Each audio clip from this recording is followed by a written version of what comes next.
Gue akuin sepatu LeBron 20 ini jadi sepatu basket paling nyaman saat ini. Berasa premium dari segi teknologi juga nggak perlu diragukan lagi. Cuma buat kalian yang pengen sepatu LeBron 20 tapi dari segi harganya pengen yang lebih terjangkau, ternyata Nike menawarkan solusi yang menurut gue kali ini menarik dan beda dari sepatu basket sebelumnya. Yap, ini adalah seri LeBron 20 NXXT, dimana kalian bakal dapat box yang ternyata cukup spesial di sepatu ini. Alright guys, check it out.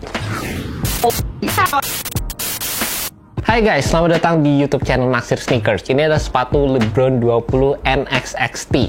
Mungkin kepanjangannya Next gitulah guys. Dan siap, kalau kalian tahu LeBron 20 ini diciptakan buat generasi berikutnya, dan mungkin ini adalah salah satu produk yang menggambarkan hal tersebut.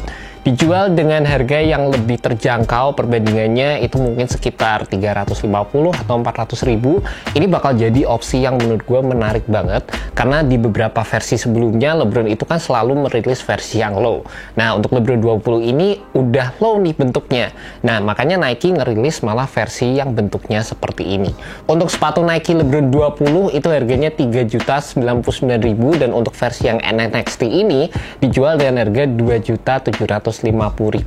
Amazing sih kalau menurut gue. Dan ada beberapa perbedaan juga yang gue temukan antara sepatu ini dan juga LeBron 20, dan gue bakal bahas di video kali ini. Yang pertama, sepatu ini beda dari segi konstruksinya. Ini sepatu basket yang beda banget. Barulah guys, bisa dibilang kayak gitu. Dari segi shape-nya ternyata meskipun ini agak identik, tapi dari segi kontur, build, dan lain sebagainya ini beda banget. Terutama yang paling menonjol adalah dari segi penggunaan materialnya, dimana sepatu ini menggunakan material tekstil yang kelihatan bener-bener lebih minimalis dan lebih ringan juga sewaktu dipegang kayak gini aja. Yap, di bagian uppernya di sini ada material see-through, tapi di bagian dalam sepatunya ini ditambahin dengan layering material lagi yang ternyata menurut gue ini ngebantu banget dalam memberikan fit yang ternyata juga sangat oke sewaktu gue pakai sepatu ini. Kalian juga bisa lihat untuk versi yang ini colorway-nya keren banget, dimana ini mix match kanan sama kiri, dan gue kemarin kepikiran aja kalau misalnya ini tuh dibikin kanan kiri beda tapi di mix match di tiap box beda-beda lagi, itu kayaknya bakal jadi salah satu opsi yang menarik. Jadi misalnya kali ini kalian dapat yang kanan yang orange, terus yang kiri warna biru, tapi di box lainnya ada yang kebalikannya. Jadi kalian mungkin bisa beli dua kalau kalian pengen pakai semuanya warna orange atau semuanya warna biru. Itu bisa jadi kemungkinan guys. Selain dengan adanya penggunaan material tekstil di bagian uppernya, di bagian dalam di sini ada penggunaan material synthetic suede juga, dimana ini merupakan sentuhan yang gue cukup suka di sepatu ini, dan beberapa detail yang cukup menarik, dimana di bagian swoosh yang ada di sepatu ini, di sini kayak ada diamond patternnya. Jadi memang sedikit glossy dan menurut gue memberikan sentuhan yang asik banget di sepatu ini.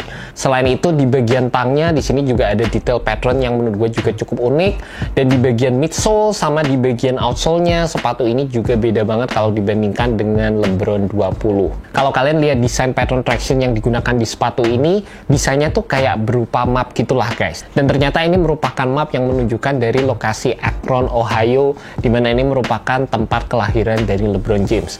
Menurut gue sih cukup asik dari segi storytellingnya, dan juga kalian bisa lihat ini mix match sekali lagi warna kanan sama kiri, dan ini juga menggunakan translucent rubber outsole di bagian tractionnya. Selain itu yang cukup membedakan lagi di sepatu Nike LeBron 20 NXT ini adalah dari segi penggunaan cushioning unit yang ada di sepatu ini. Meskipun secara garis besarnya sama, sepatu ini tetap menggunakan zoom air unit di bagian belakang sepatunya dan ada zoom turbo di bagian depan, which is ini jadi part yang gue seneng banget, karena dari segi teknologi masih bisa dibilang garis besarnya sama, kalian tetap bisa ngerasain sensasi bouncy, impact protection yang optimal, dan lain sebagainya sama seperti LeBron 20.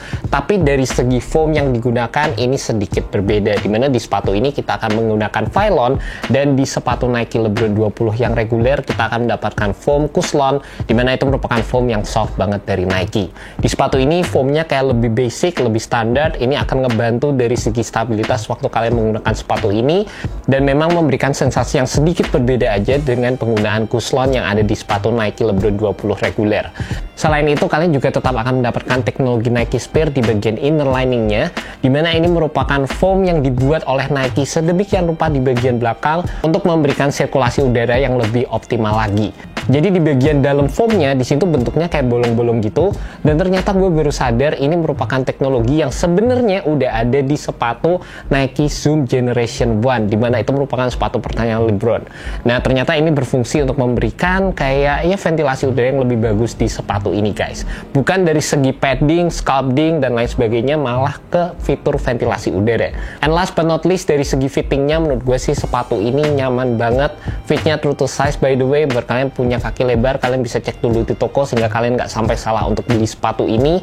Tapi gue seneng banget sama fittingnya asli. Ternyata dengan adanya penggunaan extra layering material lagi di bagian dalam, terutama di bagian tengah sini, gue ngerasa ini nggak ada dead space, dan itu gue appreciate banget di sepatu ini.